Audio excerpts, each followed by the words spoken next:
quisiera iniciar esta conversación presentando una perspectiva muy panorámica de lo que vemos en un semestre, en menos de 5 o 6 minutos, para ubicar el lugar que tienen las reflexiones teóricas que se han hecho sobre el cuento en general de carácter universal, teorías producidas en Hispanoamérica. Entonces, para tener esta visión panorámica conviene conocer tanto lo que han hecho los escritores en sus poéticas del cuento, yo reuní más de 120 en varios tomos, ¿no?, de todo el mundo, como lo que han hecho los teóricos, los investigadores académicos. Entonces voy a dar esta visión panorámica que después lo voy a resumir en un par de carteles, ¿no?, que vamos a ver al final, ¿no? Creo que es mucho más práctico que leer las 25 cuartillas que preparé para esta tarde, ¿no?, en los 10 minutos.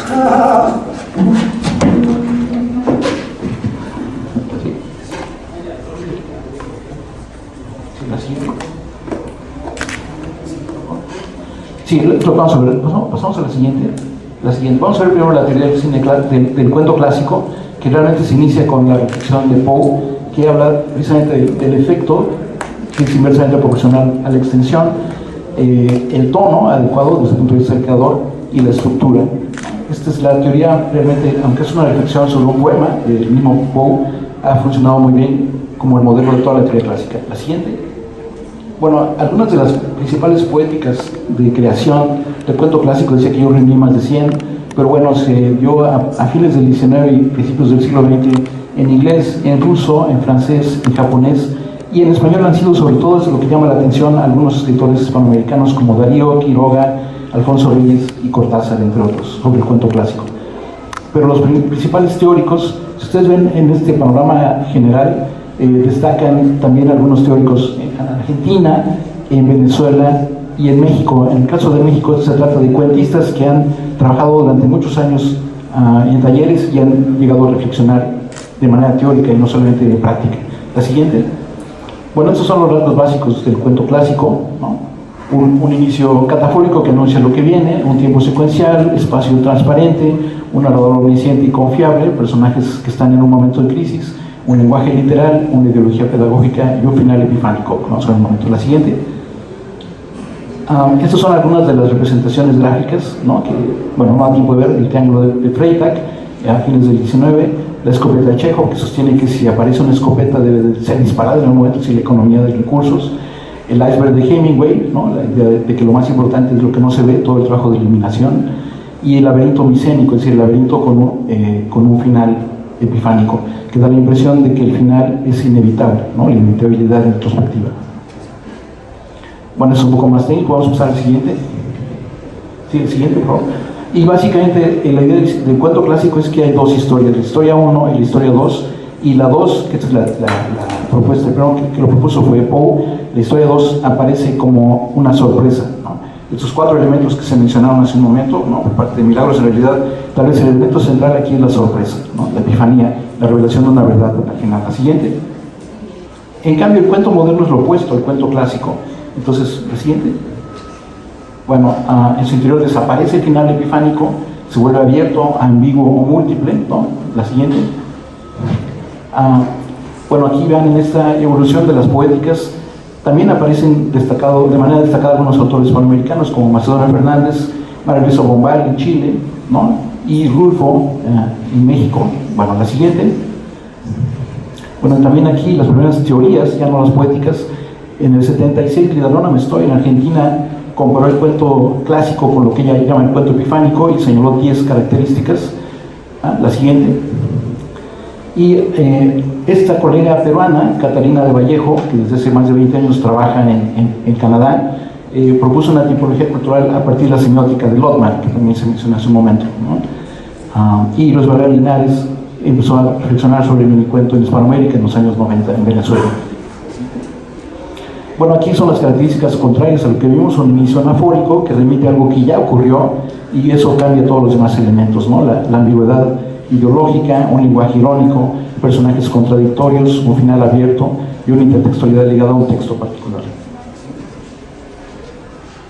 Bueno, este laberinto, que es un laberinto arbóreo, donde hay una entrada y varias ramificaciones, varios finales posibles, habla de una impredictibilidad estructural. La siguiente. Algunas de las metáforas que se han utilizado están ligadas a esta idea de los dos finales, de las dos historias, y la historia, digamos, huésped, no aparece al final. Entonces hay un principio de neutralización de la epifanía. La siguiente. Bueno, la siguiente. Y finalmente tenemos el cuento postmoderno, donde se integran estas dos tradiciones.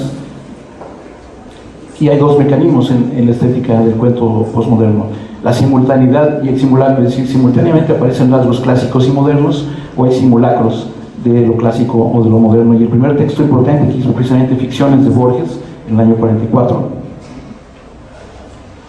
Bueno, hay una serie de poéticas, y precisamente aquí tenemos las alegorías históricas y filosóficas de Borges, en particular en el Jardín de Senderos que se bifurcan. La metalipsis, que es la disolución de frontera entre el universo textual y electoral, por ejemplo en La continuidad de los parques de Cortázar del 59, las fábulas irónicas y ambiguas de Monterroso en el 69, y las formas de intertextualidad irónica y los juegos textuales de Enrique Anderson Invert en el 75. La siguiente. Y como ven, se han destacado estos escritores hispanoamericanos como Galeano, como Fabio Moravito, bueno, en español como Juan José Millás, Rogelio Guedea en México, y Julio Ramón Ribeiro aquí en Perú. La siguiente. Y algunos de los principales teóricos latinoamericanos han sido el mismo Enrique Anderson Invert en el 79, su teoría técnica del cuento, y bueno, ya algo más. La siguiente. Y entonces aquí tenemos un inicio paradójico, un tiempo que se multiplica, simultáneo, un espacio que se fragmenta, un narrador que se autoironiza, personajes intertextuales, un lenguaje autorreferencial, una ideología contradictoria, un final que simultáneamente es único y múltiple, y una intertextualidad relacionada con un género. La siguiente. Y estas son algunas de las metáforas que se han creado, ¿no?, para hablar del cuento postmoderno: una red telefónica o un tejido neuronal.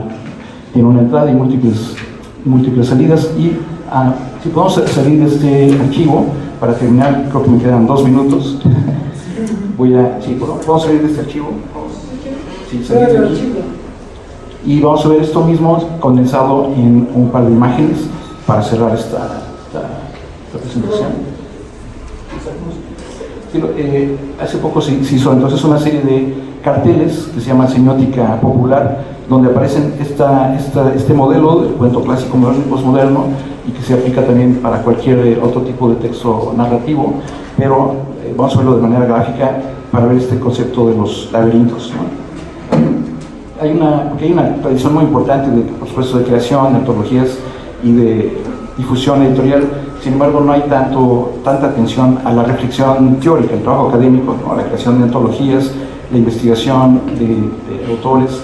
Aquí está, vean, la idea del inicio y final clásico en el cuento se puede resumir a una fórmula, ¿no?, que va de un plano general en tiempo y espacio a un primer plano, ¿no? Y el final clásico, ¿no?, C de clásico y F de final, es la idea de que hay una única verdad ficcional. Por ejemplo, en el cuento policíaco solo hay un culpable.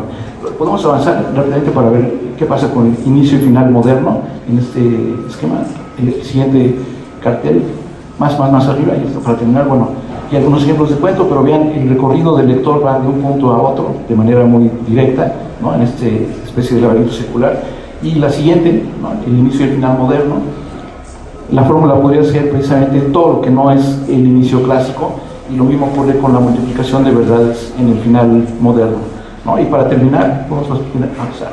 Bueno, aquí ven un laberinto arbóreo con una entrada y muchas salidas, que es del final abierto.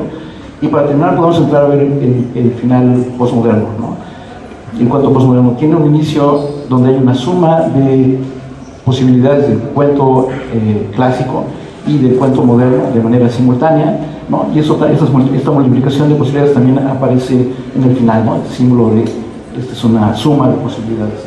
Podemos ver finalmente la representación gráfica, donde hay varias posibles entradas con una que domina y varios posibles finales también con uno dominante. Este es el modelo que condensa en gran medida no solamente lo que se ha estado reflexionando en Europa, sino también en Latinoamérica, donde hay una tradición de teoría que creo que también merece ser reconocido, ¿no?, antes de hablar de lo que está ocurriendo en la creación misma. Sí, gracias.